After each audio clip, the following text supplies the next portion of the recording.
irions-nous?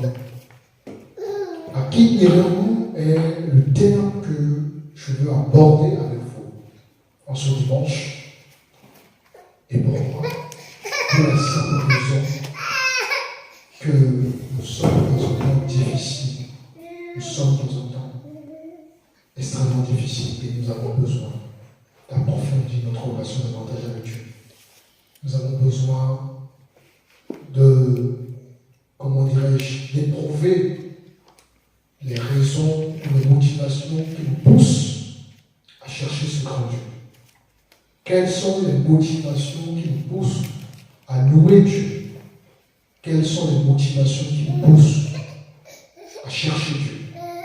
Alors, nous sommes dans Jean chapitre 6.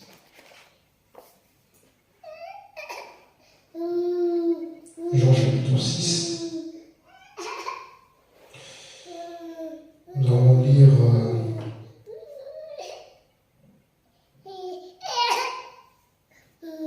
alors on peut prendre à partir du verset Jean chapitre 6. On va prendre à partir du verset. Alors, le verset 22.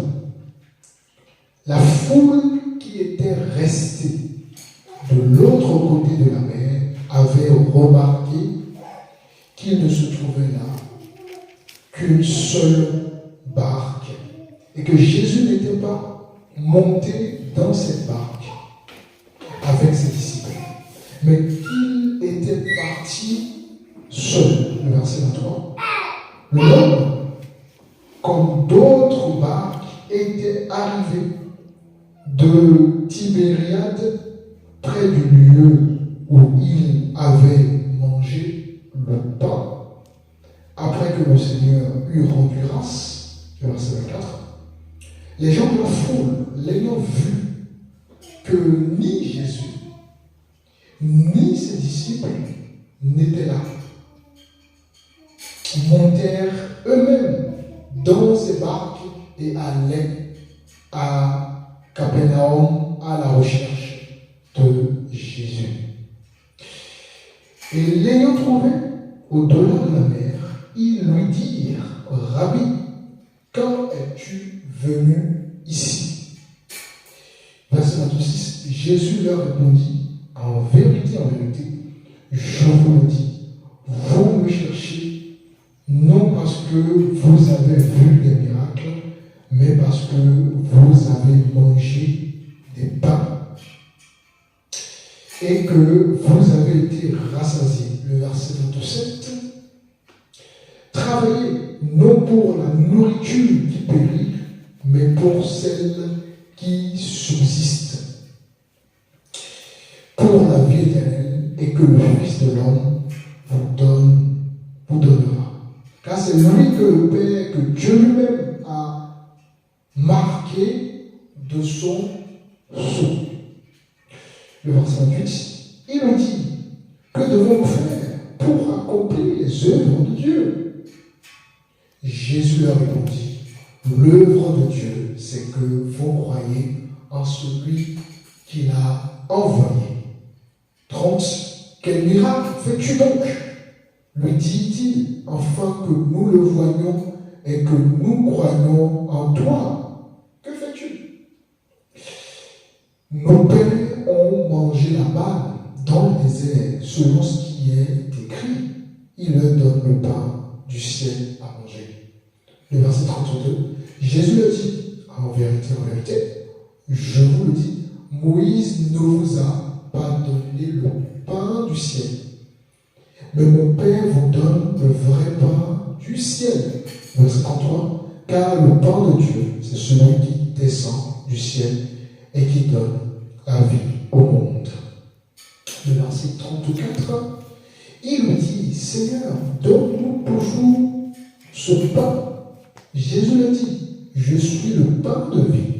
Celui qui vient à moi n'aura jamais faim, et celui qui croit en moi n'aura jamais soif. Mais je vous l'ai dit, vous m'avez vu, et vous ne croyez pas. Tous ceux que le Père me donne viendront à moi, et je ne mettrai pas dehors celui qui vient à moi. Le verset 38. Car je suis descendu du ciel pour faire non ma volonté, mais la volonté de celui qui m'a envoyé. Or, la volonté de celui qui m'a envoyé, c'est que je ne perde aucun de tous ceux qu'il m'a donné, mais que je les ressuscite au dernier jour. 40.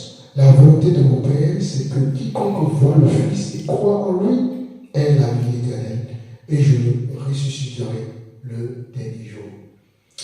41. Les Juifs murmurèrent à son sujet, parce qu'ils avaient dit, je suis le pain qui est descendu du ciel.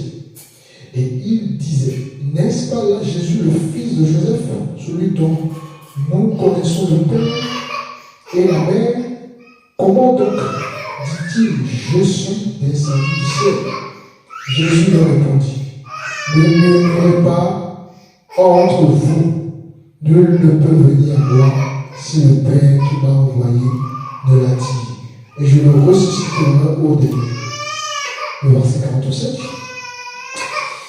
Il est écrit dans les prophètes, ils seront tous enseignés de Dieu.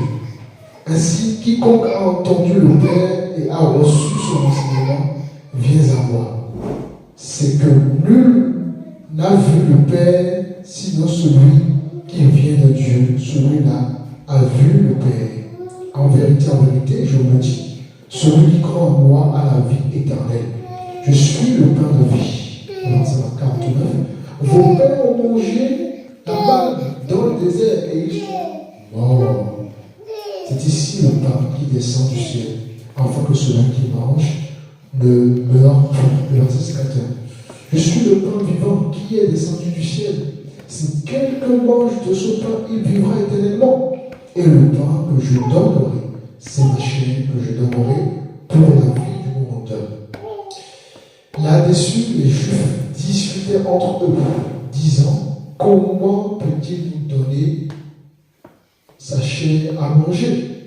Jésus le dit en vérité, je vous le dis, si vous me mangez la chair du Fils de l'homme, si vous me buvez son sang, vous n'avez point la vie en vous-même. Au verset 54, celui qui mange ma chair et qui boit mon sang a la vie éternelle, et je le ressusciterai le dernier jour. Car ma chair est vraiment une nourriture, et mon sang est vraiment un breuvage.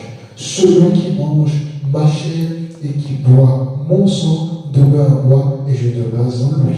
Verset 57.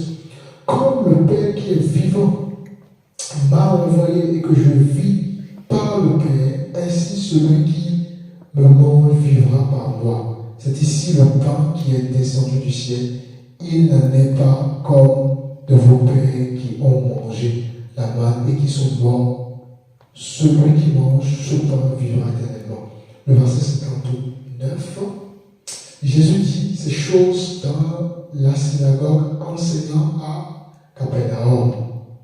Le verset 60. Plusieurs de ses disciples, après avoir entendu dire ces paroles, est Dieu qui peut l'écouter. Jésus, sachant en lui-même que ses disciples murmuraient à ce sujet, lui a dit, cela vous scandalise-t-il? Et si vous voyez le Fils de l'homme monter où il était auparavant, c'est l'esprit qui vérifie, la chair ne sert à rien. Les paroles que je vous ai dites sont esprit et vie. Verset 64. Mais il y en a parmi vous quelques-uns qui ne croient point, car Jésus avait dès le commencement quitté ceux qui ne croyaient point et qui était celui qui le livre. Le verset 65.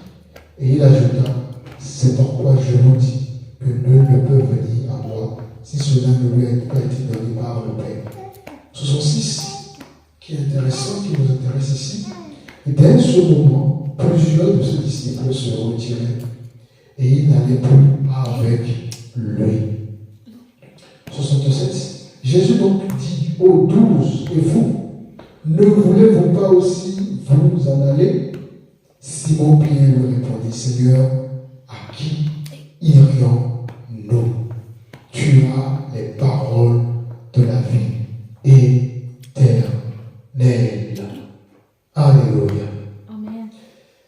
Alors, nous avons effectué beaucoup de lectures. C'était important qu'on puisse lire l'ensemble de ces différents versets pour mieux comprendre le contexte.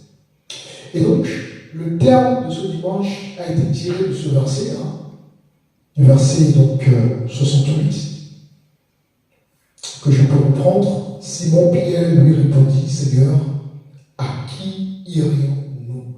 Tu as les paroles de la vie éternelle. Que Dieu soit béni. Et donc, ici, à qui irions-nous, n'est-ce pas, est une question fondamentale que Simon-Pierre va se poser. À qui irions-nous? C'est une question fondamentale que cet homme, que cet apôtre va poser au Christ, va poser au Seigneur. Pourquoi? Parce qu'il se pose cette question à l'heure où plusieurs, n'est-ce pas, des disciples se retirent de devant le Christ. À l'heure où beaucoup abandonnent la foi. À l'heure où beaucoup ont perdu la vision. À l'heure où beaucoup trouvent la vie chrétienne extrêmement difficile. À l'heure où beaucoup ne savent pas en réalité le pourquoi ils sont disciples, le pourquoi ils ou elles sont appelés à suivre le Christ. L'apôtre, n'est-ce pas, Pierre se pose cette question fondamentale à l'heure où ici, dans ce cas de contexte, beaucoup de disciples se sont arrêtés à suivre Jésus, se sont arrêtés à croire en Jésus, se sont arrêtés, n'est-ce pas, à approfondir leur relation avec Jésus, se sont arrêtés à marcher dans les voies de Dieu. Et lorsque vous regardez ce contexte de cette époque-là, vous pouvez faire cette parallèle, n'est-ce pas, vers notre génération. Vous pouvez, avec beaucoup de recul, vous rendre compte que nous sommes dans la même situation, dans le même contexte à l'heure d'aujourd'hui. Nous sommes dans le même contexte. À qui irions-nous? C'est toi qui as la parole, les paroles de vie, de la vie éternelle. Nous sommes dans une génération où très peu sont disciples, très peu savent ce qu'est l'engagement dans la foi, très peu ont des expériences spirituelles, très peu cherchent à faire évoluer leur foi. Nous sommes dans un monde où aujourd'hui les gens se lassent trop rapidement, les gens se fatiguent rapidement, les gens abandonnent facilement, les gens raisonnent énormément, les gens n'ont plus tout simplement soif du Christ. Alors, en vue de ces réalités qui se manifestent dans la vie de ceux et de celles qui ont arrêté de chercher Christ, n'est-ce pas, nous pouvons tout simplement conclure que beaucoup se sont donc arrêtés.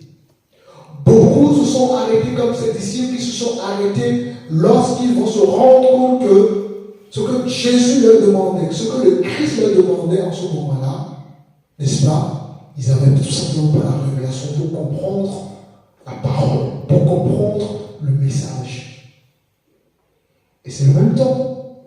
Un temps où beaucoup se sont arrêtés à suivre le Christ, à suivre le Messie, à suivre le Sauveur Jésus. C'est le même temps. Alors, lorsque les beaucoup de disciples vont se séparer de Jésus. D'accord? Lorsque les disciples vont prendre congé de Jésus, il y a quelques disciples qui vont rester. En l'occurrence, les 12 disciples que le Seigneur avait choisis. On peut remonter un petit peu dans le verset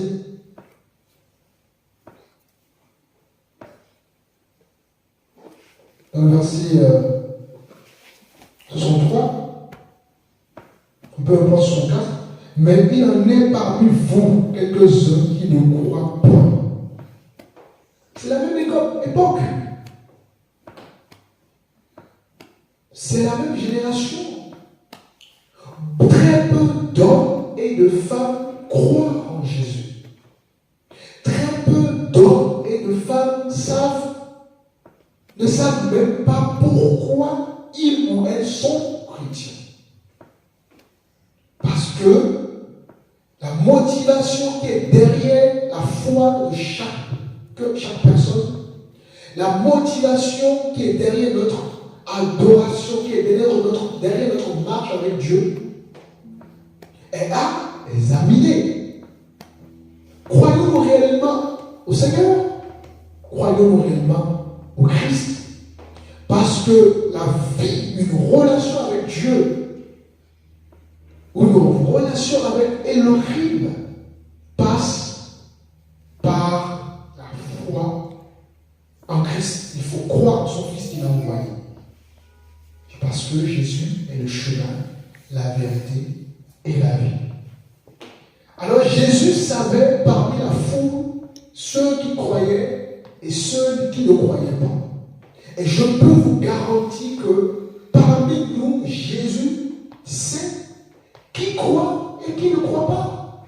Mon peuple me loue des lèvres, mais son cœur est éloigné de moi. Beaucoup lourd Dieu, beaucoup lourd le Christ, beaucoup, comme j'aime bien le dire, sont des poètes. Seigneur, nous t'aimons. Seigneur, je suis prêt pour tout. Seigneur, tu es ma vie. Seigneur, ma maison te louera toujours. Seigneur, je suis à toi. Seigneur, tu es ma priorité. Seigneur, tu es mon assurance, ma garantie. Mais lorsqu'il s'agit de s'engager dans l'œuvre de Dieu, on ne voit personne. On ne voit nada. Lorsqu'il s'agit de s'impliquer dans les choses qui concernent Dieu, il n'y a plus personne. Nous allons pouvoir trouver donc des excuses. Je ne peux pas ceci parce que. Je ne peux pas ceci parce que. Même parfois, les gens qui ont donné des engagements à la dernière minute vous lâchent. Or, il est écrit que ton oui soit oui et que ton non soit non. Où sont les chrétiens qui sont capables de prioriser les choses de Dieu? Tel jour, c'est un jour où je prie Dieu. C'est mon jour pour Dieu. C'est mon jour où je dois passer du temps avec Dieu. Et lorsque tu fais de tels programmes, attends-toi à avoir des imprévus. Attends-toi à faire quelque chose. Mais ton amour pour Dieu, ta foi pour Dieu te pousse à maintenir ce programme coûte et coûte. Quels que soient les imprévus, tant que ce n'est pas d'ordre à ce que il n'y ait pas d'ordre mordant, tu dois pouvoir maintenir ce programme. Tel jour, je l'ai programmé pour Dieu. Pour régler le monde, n'est-ce pas? Sauf si mes enfants sont malades, je suis malade. Sauf en cas extrême, je dois pouvoir maintenir ce programme-là. Alors, combien de chrétiens vivent ce principe-là aujourd'hui? Combien d'entre nous priorisent les choses de Dieu? Combien d'entre nous sont capables de dire, ce jour, je l'ai dédié pour le culte. Quoi qu'il arrive, je m'engagerai. Quoi qu'il arrive. Ce jour, je l'ai dédié pour ma prière personnelle avec Dieu. Quoi qu'il arrive, je maintiens ce jour de prière. Ce jour, je l'ai programmé pour évangéliser. Quoi qu'il arrive, je maintiens ce jour. Où sont ces chrétiens qui savent prioriser les choses de Dieu? Alors, parmi cette foule, Jésus savait qui était engagé, qui croyait en lui. On peut relire le verset 63, verset 64. Mais il en est parmi vous quelques-uns qui ne croient pas. Car Jésus savait dès le commencement qui était celui qui ne croyait pas et qui était celui qui le livrerait. Devant Dieu, rien n'est caché. Devant notre Créateur, rien n'est caché. Il voit une fourmi noire sur une pièce noire dans un endroit noir parce qu'il est Dieu. Alors, il est celui qui sonde nos cœurs. Il est celui qui connaît la motivation de nos cœurs. Et dans ce contexte, de cette époque où Jésus était avec toute une foule, ces disciples, n'est-ce pas, cherchaient Dieu pour la nourriture. Nous avons lu, Jésus a multiplié 7 pains et 2 poissons pour nourrir toute une foule, 5000 hommes, sans compter les femmes et les enfants. Et ils ont cherché Jésus parce qu'ils avaient faim. Donc la motivation de leur foi n'était pas basée, n'est-ce pas, sur le besoin pour eux de pouvoir connaître ce merveilleux Dieu. La motivation de leur recherche de Jésus n'était pas basée sur la foi véritable. Mais leur motivation était basée sur la nourriture, le manger, le ventre. Et quand il s'agit maintenant de pouvoir être véritablement disciple, un disciple, c'est celui qui suit le maître, qui marche dans les voies du maître, qui parle comme Jésus, qui s'engage dans les enseignements, qui s'engage dans l'œuvre de Dieu, qui persévère dans la prière, dans la communion fraternelle, dans la fraction du pain, qui essaye de grandir spirituellement, qui essaye de tous les jours, d'accord, comment dirais-je, vivre comme le Christ en veillant à sa bouche, en veillant à ses pensées, en veillant à ses actions. Voilà un véritable disciple. Et Jésus ici leur dit donc, mangez ma chair, parce que ma chair c'est véritablement une nourriture qui est venue du ciel. Buvez mon sang, parce que mon sang est véritablement un breuvage. Ils n'ont pas compris ça. Ils n'ont pas compris. Alors, ils diront, cette parole est trop dure. Qui peut l'écouter? Et c'est la même chose. Beaucoup, même si les gens ne le disent pas, de par le comportement des uns des autres, vous pouvez voir que les gens disent à Jésus, mais te suivre c'est trop difficile. Te suivre c'est trop dur. Je n'en peux plus. Je suis épuisé. Je suis fatigué. Je suis à bout.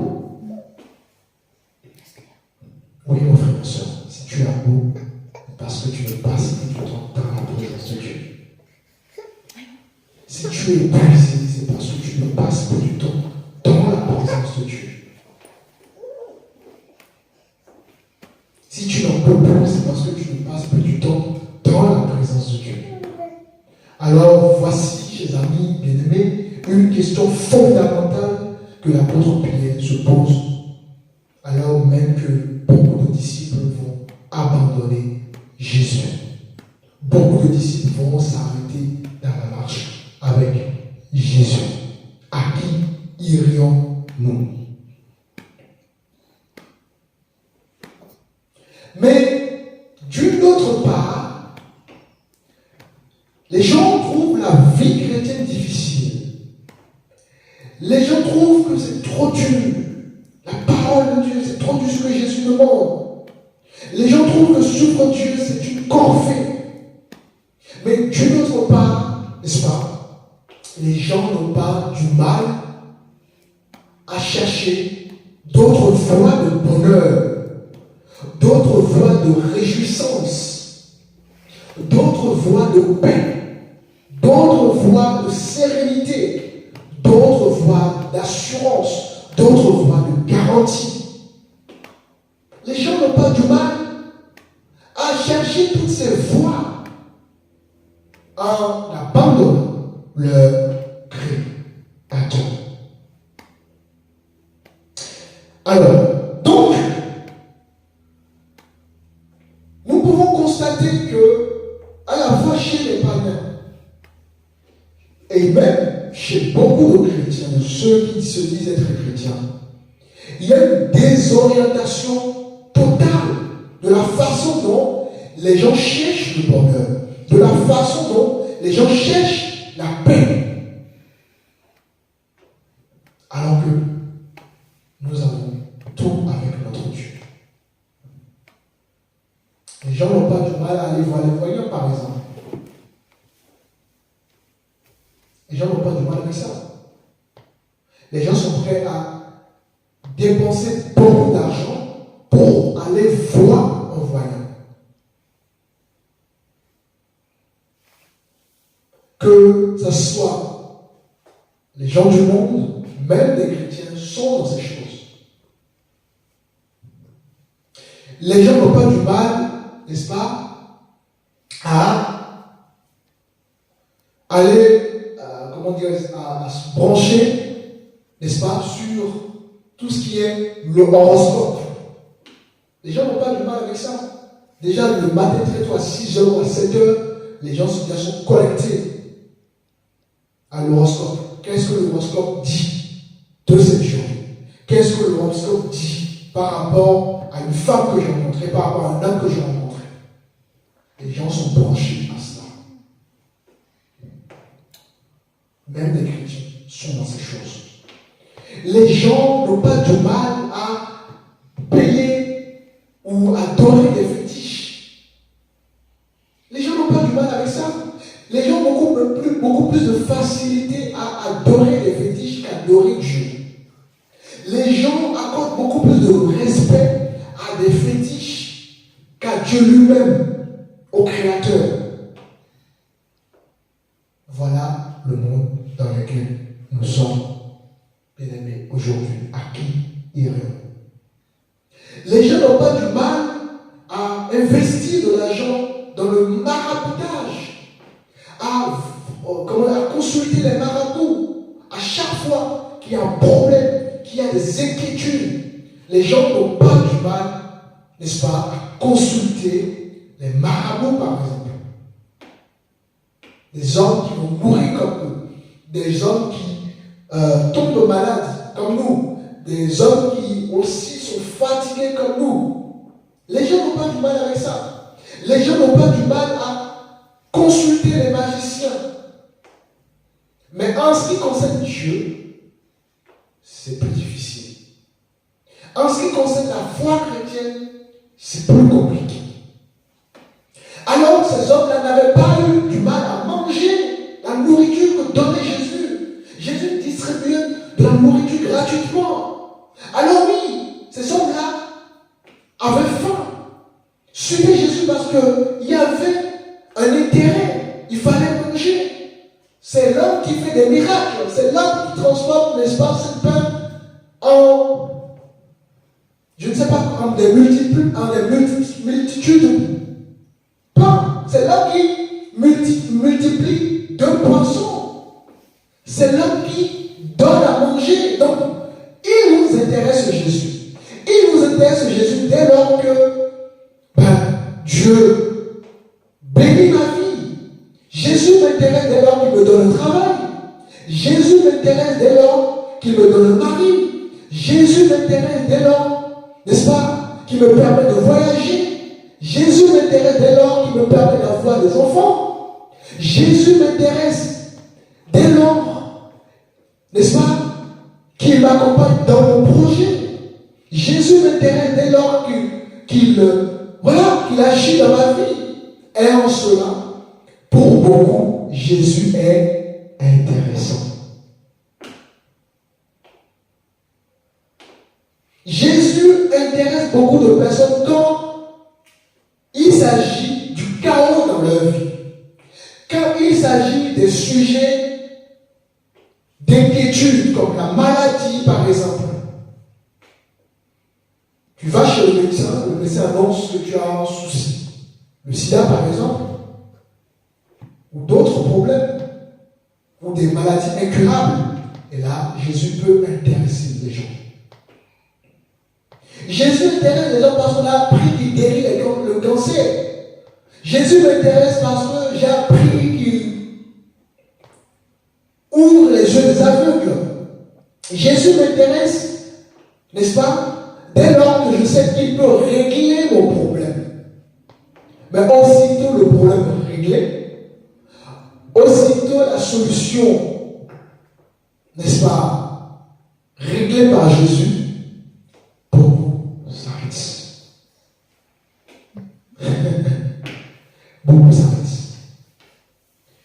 Il y a parmi nous beaucoup de chrétiens qui ont vécu des choses avec Dieu, mais qui aujourd'hui se sentent complètement déconnectés de Dieu parce qu'ils ont l'impression que Jésus n'agit plus. Tout simplement pourquoi? Parce qu'au moment où Jésus agissait dans leur vie, ça les intéressait. Au moment où Jésus se manifestait dans leur vie, ça les intéressait.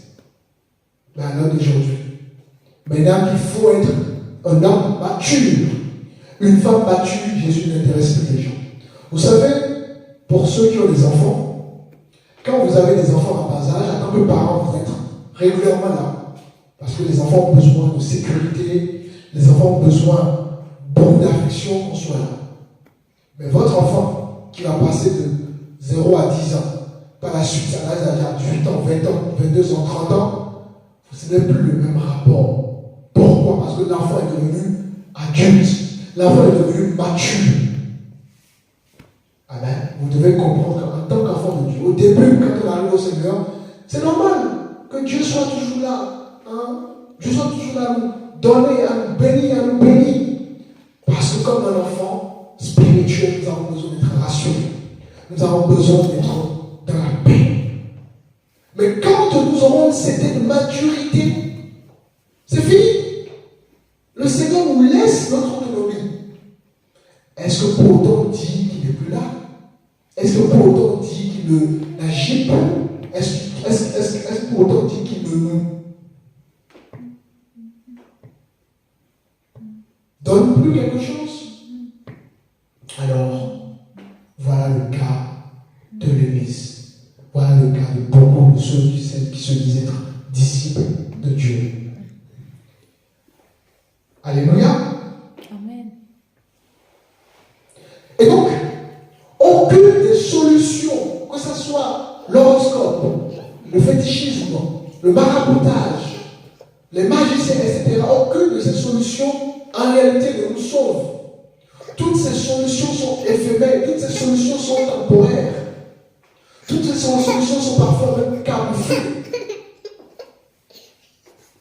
Et après, nous revenons juste au point de départ. On se rend compte finalement qu'on a investi autant d'argent dans ces choses-là, mais finalement, on n'est pas rassasié. Alors, en préférant aller vers ces choses, en préférant aller vers les marabouts, les féticheurs, les idoles et toutes ces choses, nous allons donc gaspiller non seulement beaucoup d'argent, mais nous allons gaspiller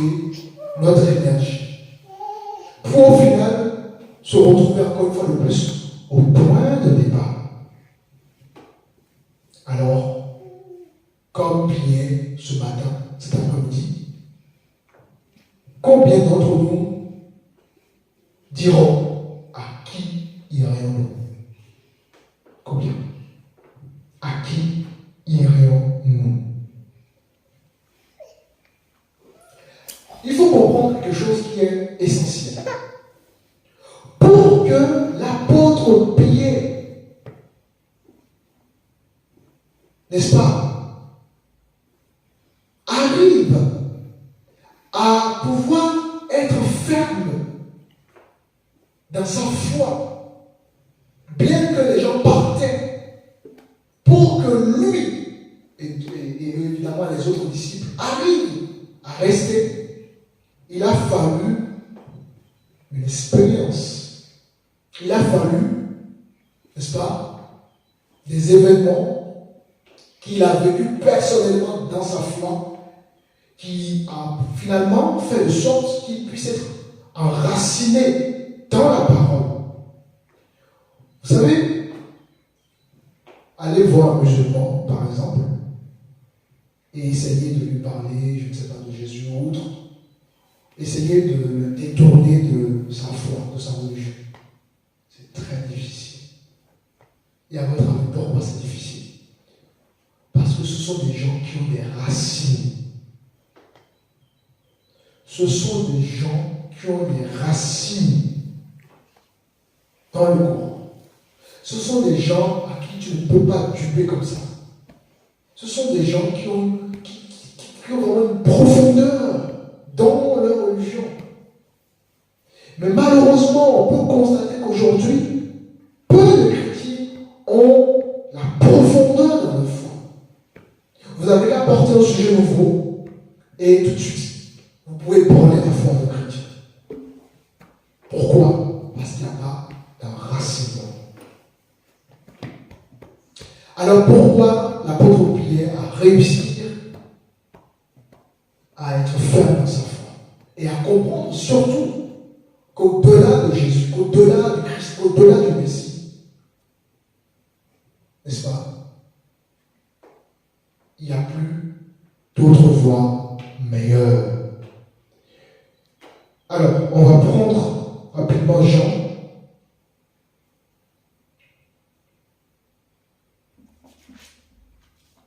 Tu retires verset 14.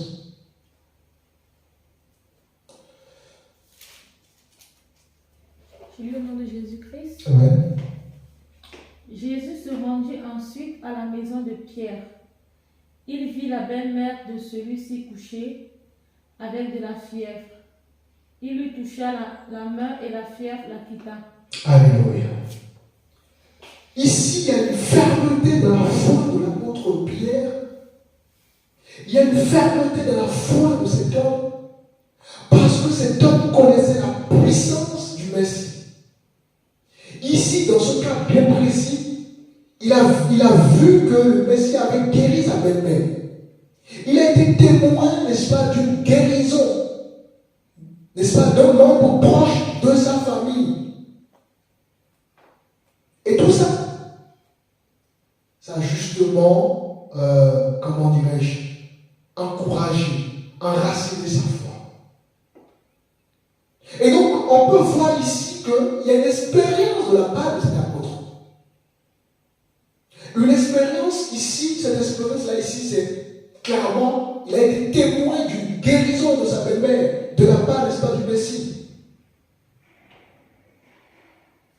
Et nous, en tant qu'enfants de Dieu, bien que nous n'avons pas vu Jésus physiquement, la Bible est claire que heureux soit l'homme qui ne voit pas, mais qui a entendu. Mais nous, même si nous n'avons pas Jésus physiquement auprès de nous, nous pouvons vivre des expériences par la foi. Vivre des expériences par notre persévérance dans notre marche. Et ces expériences que tu vas vivre dans ta marche avec Jésus, ces expériences que tu vas vivre dans ton quotidien, n'est-ce pas, donneront la capacité de t'enraciner dans la foi. Te donneront la capacité de pouvoir vivre ce que tu lis. Lorsque tu prends la Bible, il n'y a pas que les mots. Il y a une expérience que tu lis doit être palpable également. Mais tout ceci n'est capable que par la foi. Alors l'apôtre, ici, a bien expérimenté la puissance du Christ. Alors, nous allons prendre une autre expérience. Luc 5, le verset 5. Luc 5, le verset 5.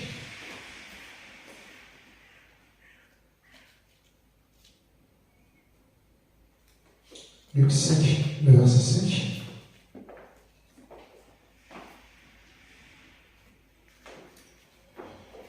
Luc 5, le verset 5.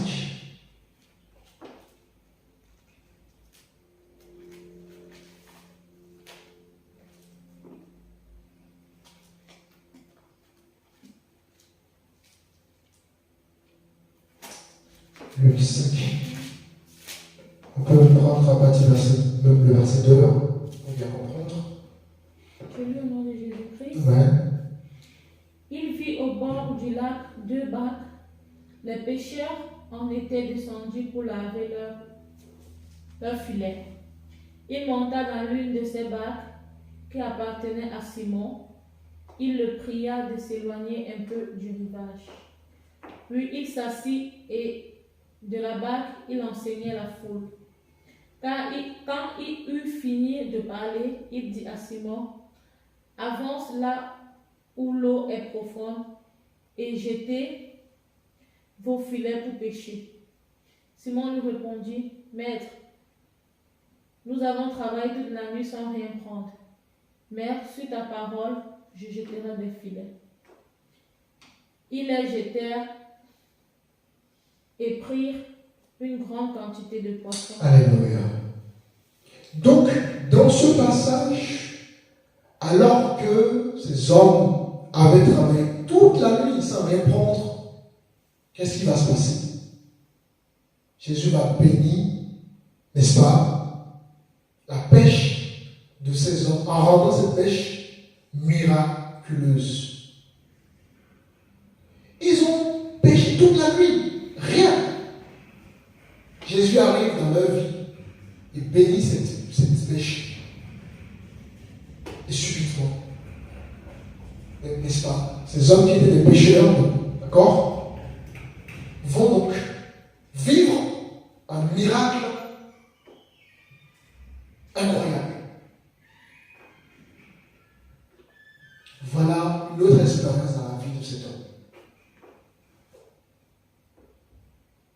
Dieu permet des expériences spirituelles, personnelles, de tout type, de tout genre, pour enraciner notre foi, pour enraciner, n'est-ce pas, notre croyance.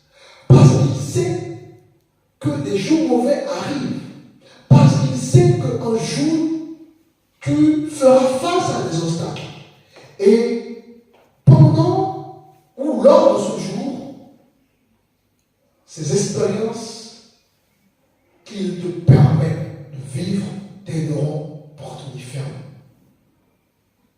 Le problème, c'est que beaucoup de chrétiens, lorsqu'ils arrivent face à des problèmes, des difficultés, ils ou elles oublient complètement d'où le Seigneur les a tirés. Les expériences passées qu'ils ou qu'elles ont eues avec le Seigneur, les merveilleuses grâces qu'ils ou qu'elles ont reçues dans leur vie, et donc du coup, la chair faible, l'esprit disposé. Et donc, chers amis, en ce moment, beaucoup abandonnent. D'autres abandonnent facilement parce qu'ils n'ont jamais aimé Dieu. Ils n'ont jamais cru à Yoshua HaMashiach. Tout ce qui les intéressait, c'était le manger et le boire. Dans une église, dans une communauté, on distribue des habits. Donc j'y vais parce que là-bas, je sais qu'on distribue des vêtements. J'y vais là-bas parce que je sais qu'on distribue, n'est-ce pas, des produits alimentaires 1 ou 2 fois dans la semaine. Donc, sortir de là, quitter de là-bas, c'est chaud, c'est compliqué. Et donc, les gens viennent avec différentes raisons. Les gens, n'est-ce pas, soi-disant disent qu'ils sont des disciples et tout ça pour différentes raisons. Soit c'est le manger, c'est le boire. Soit il y a toujours quelque chose. Un frère qu'on aime bien, quelque chose qu'on aime bien là-bas. Ou bien la salle est bien climatisée, là-bas, voilà, on a un véhicule qui vient nous chercher. Ça nous évite de marcher à pied. Donc il y a autant de raisons qui poussent les gens à chercher Dieu. Et toutes ces raisons, malheureusement, ne sont pas les bonnes raisons pour pouvoir être enracinés avec Jésus. Nous sommes dans Jean chapitre 15.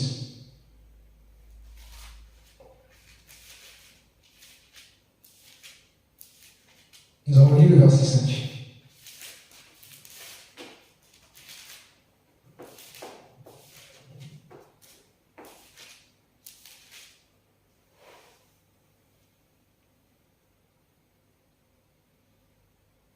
Je lis au nom de Jésus-Christ. Jean 15, verset 5. Je suis le sept, vous êtes les serments, les sarments. Celui qui demeure en moi et en qui je demeure porte beaucoup de fruits, car sans moi, vous ne pouvez rien faire. Alléluia. L'on ne portera pas de fruit sans le Messie, sans Jésus le Sauveur. Et l'apôtre Pierre savait que selon Jean chapitre 15, le verset 5, n'est-ce pas, sans le Christ, il ne pourrait pas porter du fruit. Alors donc, en prenant ces 3 cas, ces 3 exemples, il y en a beaucoup, hein, j'en ai pris voilà, pour qu'on ne perde pas du temps. Selon ces 3 exemples que je viens de prendre, nous pouvons comprendre pourquoi l'apôtre Pierre pouvait dire à qui irions-nous. Ben oui. Parce que l'apôtre Pierre était sérieux dans sa marche. Il avait reçu une révélation, une profondeur dans sa foi. Ces choses qui lui permettaient justement de pouvoir savoir qui est ce Messie, qui est ce Dieu véritable qu'il était en train de louer. C'est ce que Jésus dira à la femme samaritaine. Vous adorez un Dieu que vous ne connaissez pas. Beaucoup de disciples, beaucoup de chrétiens adorent un Dieu qu'ils ne connaissent pas. Oui, tu as entendu parler de lui, mais il faut que tu puisses aussi vivre ce que tu as entendu. Il ne suffit pas simplement d'entendre. Au début, oui, tu entends. Tu reçois la semence. Mais une fois que tu as entendu, tes yeux l'ont-ils vu? Tes mains l'ont-ils touché? Et quand je dis vu ou touché, je ne parle pas forcément de voir Jésus physiquement, de toucher Jésus physiquement, mais vraiment de toucher le fond des choses. De voir véritablement que c'est Jésus dont on va parler. Il est réel, il est palpable. C'est Jésus dont on va parler, il agit dans ma vie. C'est Jésus dont on va parler, il est véritable. L'as-tu vu? As-tu déjà touché chez Jésus dans ta foi? As-tu vu Jésus? Et donc, en parcourant ces 3 exemples, n'est-ce pas, nous comprenons donc, n'est-ce pas, mieux d'où, comment dire, la profondeur justement de cette question que l'apôtre Paul s'était posée. Nous pouvons reprendre Jean 6, 68. Jean 6, 68.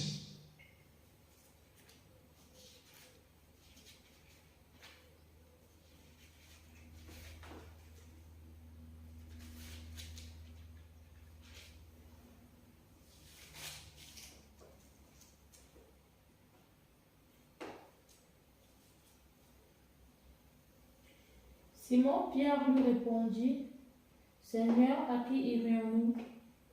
Tu as les paroles de la vie éternelle. Alléluia. Vous voyez ici, il s'est posé lui-même une question et il a trouvé lui-même la réponse. Seigneur, à qui irions-nous? tu as les paroles de la vie éternelle. Alors, l'apôtre Pierre ici a reçu la révélation de Christ dans sa foi, ce qui a permis à cet apôtre de pouvoir faire entièrement confiance au Seigneur. C'est très important la confiance que nous devons accorder à Dieu. Et je le dis souvent, c'est trop facile de dire les choses dans la bouche et que nous faisons ceci, mais l'expérience, les circonstances viendront comme un champ de bataille pour nous éprouver. Et en ce moment-là, c'est là que chacun saura s'il met sa confiance en l'Éternel. Et c'est justement ce que Dieu va reprocher au roi d'Israël, comment il s'appelle? Akazia ou un truc comme ça. Le manque de confiance. On va le prendre d'ailleurs. On va le prendre. Nous allons prendre 2 Rois 1. 2 Rois 1. On va lire à partir du verset 1er jusqu'au verset 3. Dieu reprochait justement à ce roi le manque de confiance. 2 Rois 1, verset 1-3.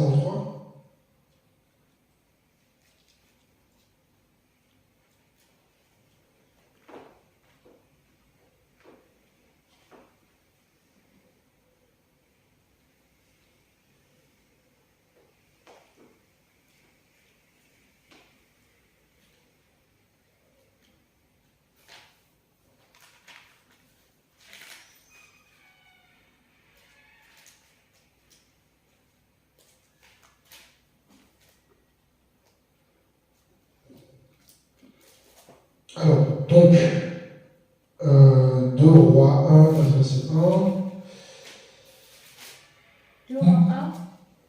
2 Rois 1, à partir du verset 1. Je lis au nom de Jésus-Christ. Amen. Les Moabites se révoltèrent contre Israël après la mort d'Akab. Akazia tomba par les treillis de sa chambre à l'étage à Samarie, et il se blessa gravement. Il fit partie des messagers en leur disant: allez consulter Baal-Zébul, le dieu d'Écron, pour savoir si je guérirai de cette blessure. Ok. Et donc ici, ce roi Akazia, c'est Akazia, Akazia, n'est-ce pas, va abandonner son Dieu pour aller consulter, n'est-ce pas, le Dieu Baal-Zébul. Il abandonne son Dieu parce qu'il n'avait pas suffisamment confiance en l'Éternel. Parce qu'il n'avait pas suffisamment confiance en Dieu.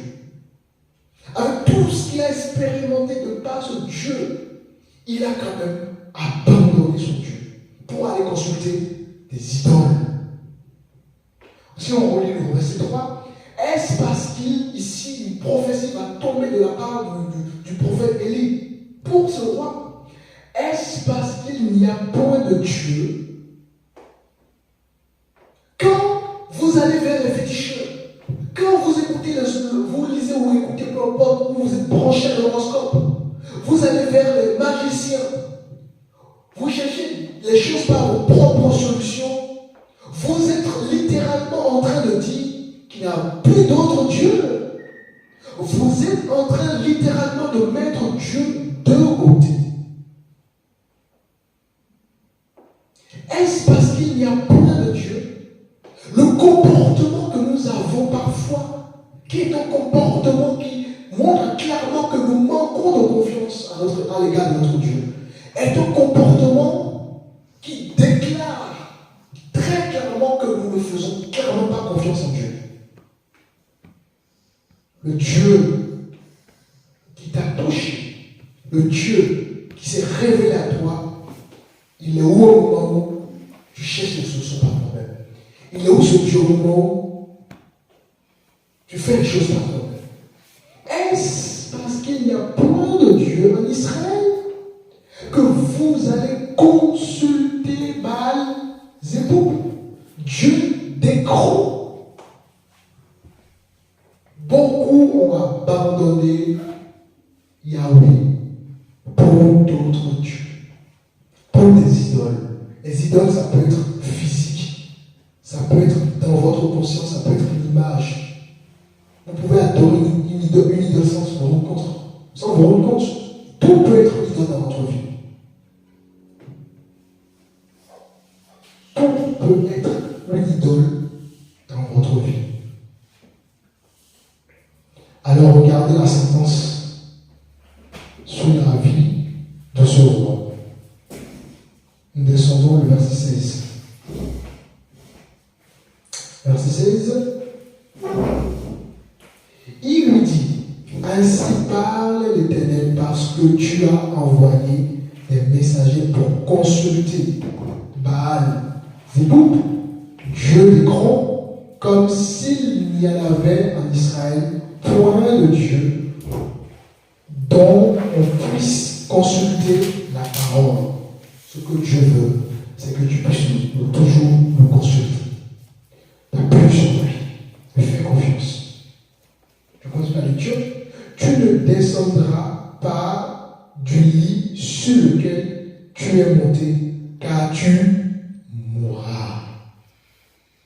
Alors, vous voyez, le manque de confiance, n'est-ce pas, a fait que ce roi va connaître le jugement de Dieu. Il va mourir. Ce Dieu a-t-il changé? Ce Dieu qui a fait tuer cet homme par manque de confiance, a-t-il changé? La réponse, vous le savez, absolument pas.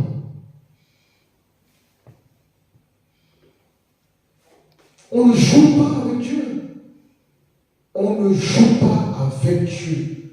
Dieu, ce n'est pas notre copain, petit copain du quartier. Dieu, ce n'est pas notre... Je ne sais pas.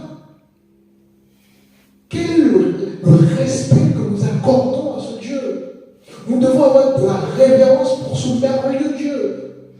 Et cela passe déjà par nos comportements. Dans toutes choses, nos comportements dans la vie civile, dans la société, dans nos lieux de travail, dans nos maisons, c'est important.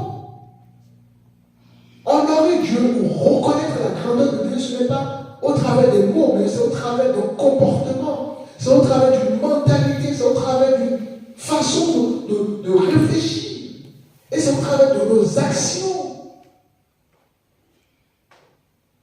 Si tu as du respect pour ce Dieu, ça doit se voir dans ton quotidien, dans la manière dont tu te comportes dans la société, parce que tu sais que tout ce que tu fais doit pouvoir être un parfum de bonne odeur.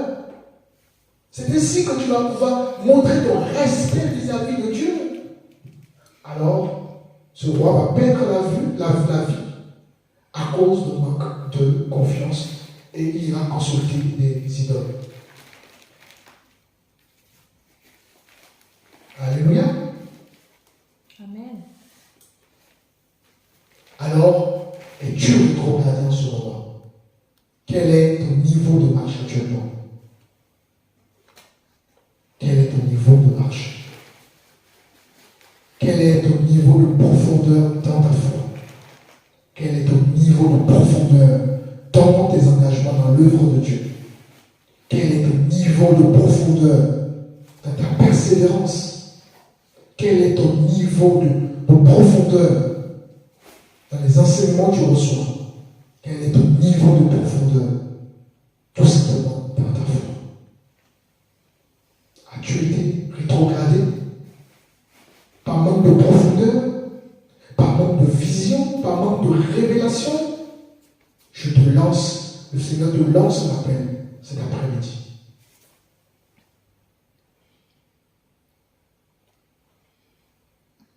Et c'est ce qui s'est passé également avec le peuple d'Israël. Le peuple d'Israël, à chaque reprise, a abandonné son Créateur alors que pendant 40 ans, ils ont mangé. Le pain descendait gratuitement du ciel. Mais cela n'empêchait pas ce peuple d'abandonner, de s'éloigner de son Dieu. Que le Seigneur vraiment nous aide. Alors, Seigneur te lance un appel. Tant que tu as la vie, il y a encore la possibilité de te restaurer. Il y a encore la possibilité de chercher ce Dieu. On va reprendre notre lecture dans Jean chapitre 3. Je finirai là-dessus. Je rappelle le thème de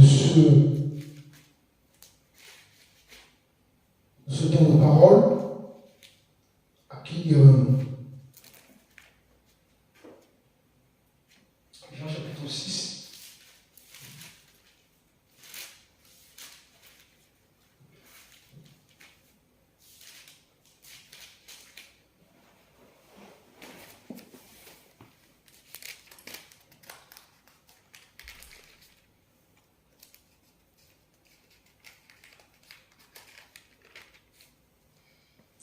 Donc, nous avons vu que les disciples ont dit cette parole est trop dure.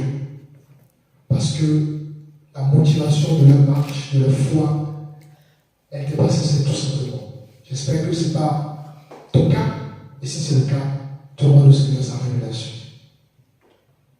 Mais quand notre motivation est cessée avec le Seigneur, comme l'apôtre priait, nous sommes au verset 68.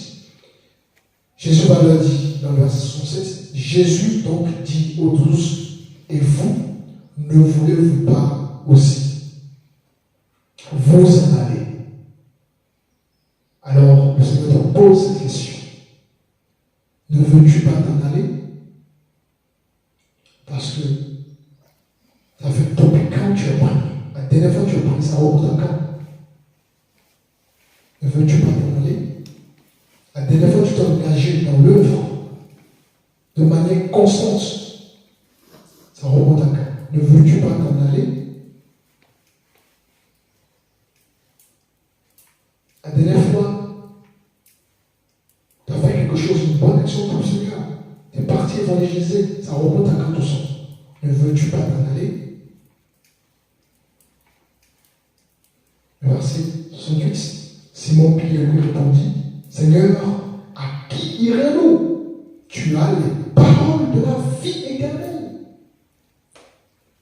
Pour que cet homme puisse proclamer et affirmer cela, c'est qu'il y avait de la profondeur dans sa relation, de la profondeur dans sa marche, de la profondeur dans son intimité avec Dieu. Et nous avons essayé de voir un peu, n'est-ce pas, la source de cette profondeur. Jésus, c'est lui qui a les paroles de vie. On ne cherche pas Jésus par intérêt. On ne cherche pas Dieu par intérêt. Ceux qui ont cherché Dieu par intérêt, ceux qui ont cherché Jésus par intérêt, à un moment donné, se sont séparés de Dieu. À un moment donné, se sont arrêtés de suivre Dieu. Si tu arrêtes de suivre Dieu, forcément, quelque part, tu cherches Jésus par intérêt. Tu loues Dieu par intérêt. Tu cherches Dieu par intérêt. Tu fais les choses par intérêt. Tu sers Dieu par intérêt. Tu loues Dieu par intérêt. Tu pries Dieu par intérêt. Tu chantes Dieu par intérêt. Si à un moment donné de ta vie, tu t'arrêtes, tu abandonnes, c'est qu'à un moment donné, la motivation de ta foi est à remettre en question. On ne peut pas tout excuser. Je ne peux pas ceci parce que ceci, parce que ceci, parce que ceci, mes enfants sont malades, je dois faire ceci, j'ai un rendez-vous de sport, j'ai ceci. Et à chaque fois, on trouve des excuses pour annuler des priorités. La Bible déclare que cherchez premièrement le royaume de Dieu et tout ce dont vous avez besoin vous seront donnés par-dessus tout. Trop de gens cherchent des excuses pour rien. Je suis là ce matin pourtant. Ah, ma femme est fatiguée. On est là. On était là la dernière fois. On était malade. On a dit non, c'est pas la maladie qui va nous arrêter. On est venu. Et tout a disparu. Donc à chaque fois, vous allez trouver des excuses pour annuler un programme. Un programme d'évangélisation, un programme d'enseignement, un programme je ne sais pas quoi. À chaque fois, vous allez trouver un argument, une excuse. Quelque part, vous n'avez pas encore la profondeur dans votre foi. Parce que rien de ces choses ne doivent vous ralentir. Où sont les chrétiens qui ont la vision,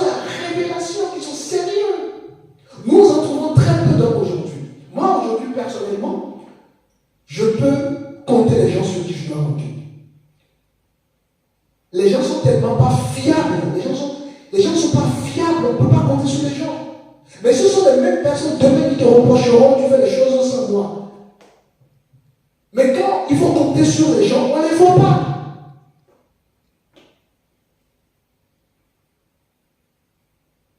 Combien de fois j'ai fait des programmes avec des frères, des bien-aimés, on va faire ceci. Et à chaque fois, je me retrouve seul à faire la chose. Et même pas un coup de fil pour s'excuser. Même pas un coup de fil pour te dire, j'ai donné un bon programme. Et c'est toujours le même refrain. J'oublie toujours le même refrain. À un moment donné, quand tu sais que tu es quelqu'un qui oublie, mais prends des notes. Tu as un rendez-vous avec un frère, prends des notes. Tu as un rendez-vous avec une soeur, prends des notes. Ça devient épuisant de savoir qu'on ne peut pas compter sur les gens. Parce qu'à un moment donné, nous avons forcément un problème dans notre foi. Si je devais regarder comme une personne serait là cet après-midi, je ne serais pas là. Comprenez? Que Dieu nous aide. Il faut des hommes et des femmes engagés, sérieux. À qui irions-nous? Seigneur, mon rendez-vous n'est pas plus important que ton programme. Seigneur, ma maladie n'est pas plus importante que ton programme. Mon sport n'est pas plus important que ton programme, Seigneur.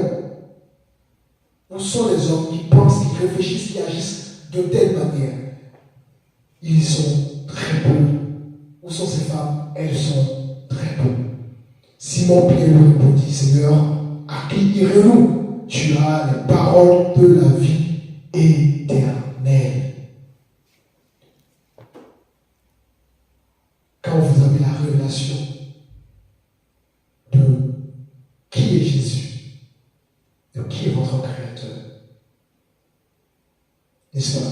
Tout change dans votre marche, tout change dans votre vie. Alors, dans ta maladie, souviens-toi de Jésus. Dans tes oppressions, souviens-toi de Jésus. Dans toutes circonstances, priorise Jésus. Parfois, tu n'as même pas besoin de prier pour la maladie. Tu as juste à prioriser les choses de Dieu et ta maladie se guérit toute seule. Tes problèmes se règlent tout seul. Priorisons Jésus dans toutes choses. Par la foi, posons des actes de foi. Posons des actions de foi. Et gardons l'esprit, à qui irions-nous? À qui irions-nous? Oui, Jésus. C'est lui le chemin, la vérité, la vie. C'est lui qui a la parole. N'est-ce pas? Les paroles de vie éternelle. Comme cet apôtre, elles n'ont la profondeur. Comme cet apôtre, elles n'ont de la révélation. Comme cet apôtre, n'abandonne pas Jésus. As-tu abandonné Jésus? Lève-toi. Je te donne maintenant, cet après-midi, le pouvoir, la capacité à ce que tu puisses te relever. Dieu dit à quelqu'un cet après-midi que je suis là. Je suis avec toi. Dieu dit à quelqu'un cet après-midi qu'il est là comme secours. Même si tu as l'impression que je ne suis pas là, Dieu te dit je suis là. Relève-toi. C'est le moment pour toi pour reprendre ton chemin. Quels que soient les problèmes que vous avez, relevez-vous. Cherchez Dieu, priorisez Dieu. Éprouvez la motivation de votre foi pour voir si vous ne cherchez pas du par intérêt. Dès lors que vous voyez que ce n'est pas intérêt, vous cherchez Dieu, priez, demandez la révélation de Dieu, que le Seigneur vous aide à ne pas, n'est-ce pas, le chercher pas, comment dirais-je, pas intérêt. Et pour Dieu, pleurez devant le trône de grâce, le trône du roi des rois, le trône blanc, qu'il vous fasse grâce de le chercher de manière sincère.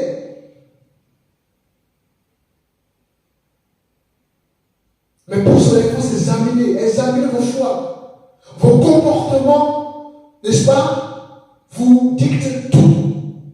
La manière de fonctionner, la manière dont vous fonctionnez sont révélateurs de votre foi. Il n'y a qu'à voir, n'est-ce pas, les nombreux